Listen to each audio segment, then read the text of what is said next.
আসসালামু আলাইকুম। অ্যাডভান্স এডুকুইক্সের পক্ষ থেকে সবাইকে শুভেচ্ছা জানিয়ে শুরু করছি এইচএসসি আইসিটি ক্লাস। সাথে আছে আমি রিয়াজুর রহমান। তো আজকে আমরা দেখব তৃতীয় অধ্যায়ের সংখ্যা পদ্ধতির রূপান্তর। গত ক্লাসে আমরা দেখেছিলাম কিভাবে ডেসিমেল সংখ্যাকে বাইনারি সংখ্যায় রূপান্তর করা যায়। আজকে আমরা দেখব কিভাবে ডেসিমেল সংখ্যাকে অক্টাল সংখ্যায় রূপান্তর করা যায়। তো চলো শুরু করা যাক। দশমিক সংখ্যাকে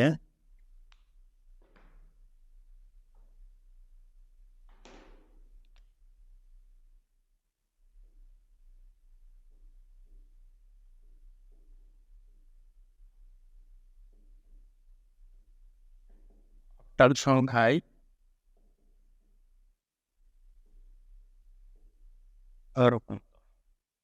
প্রথমে আমরা একটা দশমিক সংখ্যা লিখি। এখানে একটা দশমিক সংখ্যা লিখলাম 37। তাহলে আমরা এখন দেখব যে এই 37কে কিভাবে অক্টাল সংখ্যায় রূপান্তর করা যায়। আমরা জানি যে অক্টাল সংখ্যার বেস কত? 8। অক্টাল সংখ্যার বেস কত? 8। আমরা গত ক্লাসটা নিশ্চয়ই বুঝতে পেরেছি যে আমরা যখন দশমিক সংখ্যা থেকে অন্যান্য সংখ্যায় যাব, তখন আমরা কি করব? যে সংখ্যায় যাব সেই সংখ্যার বেস দিয়ে ভাগ করব। কেন ভাগ করব সেটা গত ক্লাসে বলেছি। যখন সংখ্যাটি পূর্ণ সংখ্যা থাকবে সেই ক্ষেত্রে আমরা ভাগ করব। যদি সংখ্যাটি ভগ্নাংশ সংখ্যা থাকতো তাহলে আমরা এই অক্টাল সংখ্যার বেস দ্বারা গুণ করতাম। যেহেতু আমাদের এখানে সংখ্যাটি কি আছে? 37।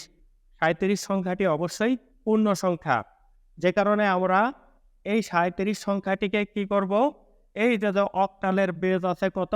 8, ওই 8 দিয়ে আমরা ভাগ করব। কতক্ষণ পর্যন্ত ভাগ করব? যতক্ষণ পর্যন্ত আমাদের ভাজ্যটা কি না আসে? 0 না আসে। ভাজ্যটা 0 না আসা পর্যন্ত আমরা ভাগ করতেই থাকব। দেখো 37, তাহলে 37টা ভাগ করব কত দিয়ে? 8 দিয়ে। এই যে 8 দিয়ে।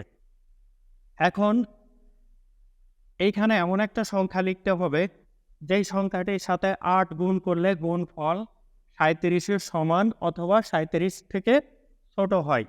তাহলে আমরা এখানে বড় একটা সংখ্যা সিলেক্ট করি। সংখ্যাটি কত? 4। সংখ্যাটি কত? 4। এখন দেখো 4-এর সাথে যদি এই 8 গুণ করি তাহলে কত হবে? 4 গুণন 8, 4 32। এখন তোমাদের প্রশ্ন থাকতে পারে যে এখানে আমরা 4 না নিয়ে যদি 5 নিয়ে গুণ করতাম তাহলে কি হইতো? যদি 5 নিয়ে গুণ করতাম তাহলে আমাদের ফিগারটা এইভাবে আসতো। 5 কত? 40। এখানে আছে কত? 37। তাহলে কি হয়ে যাচ্ছে? বেশি হয়ে যাচ্ছে। আমি আগেই বলেছি যে এখানে এমন একটা সংখ্যা নিতে হবে যে সংখ্যার সাথে 8 গুণ করলে গুণফল এইটার সমান হবে, না হয় এটার থেকে কি হবে? ছোট হবে। হয় সমান হবে, না হলে ছোট হবে।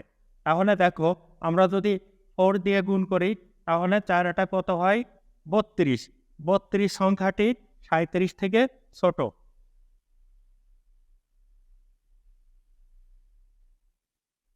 তাহলে আমাদের অবশিষ্ট থাকে কত?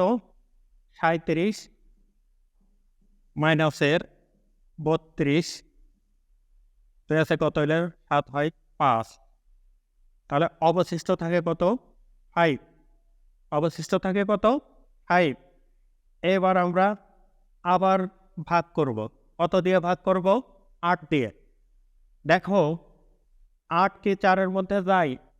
নিশ্চয়ই 8 4-এর মধ্যে যায় না। তাহলে এইখানে কত বসাবো? 0। এইখানে 0 বসাবো। যখন এইটা এটার মধ্যে যাবে না তখন কত বসাবো? 0। মানে যায় না, 0 বার যায়। এখন দেখো আমি কি বলেছিলাম যে এইটা আর এইটা গুণ করবা প্রথমে। এটা গুণ করে কি হবে? 0 গুণন 8 কত হবে? 0। কারণ 0-র সাথে যা গুণ করা যায় তাই কি হয়? 0 হয়। তাহলে এটা যদি 0 হয়, এখানে আছে কত? খেয়াল করো, এখানে আছে 4। তাহলে 4 থেকে 0 মাইনাস করলে কত থাকে? 4-ই থাকে। এখানে অবশিষ্ট হবে কত? 4।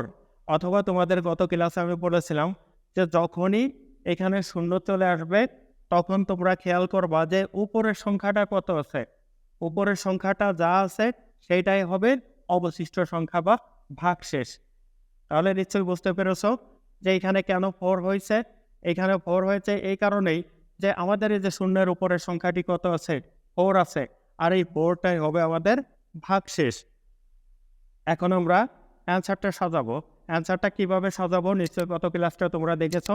গত ক্লাসে কি বলেছিলাম যে যখন আমরা দশমিক সংখ্যাকে অন্যান্য সংখ্যায় রূপান্তর করব এবং সেই সংখ্যাটি যদি আমাদের পূর্ণ সংখ্যা হয় তাহলে আমরা অ্যান্সারটা সাজাবো নিচ থেকে উপরের দিকে, নিচ থেকে উপরের দিকে।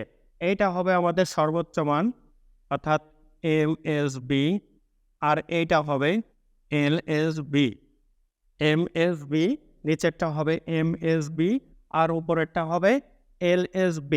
আমরা অ্যান্সারটা সাজাবো MSB থেকে LSB দিকে। অতএব 37 ইকুয়াল টু 37-এর আমরা অক্টাল মান কত পেয়েছি, 4, 5। এখানে বেজ দেব কত, 8।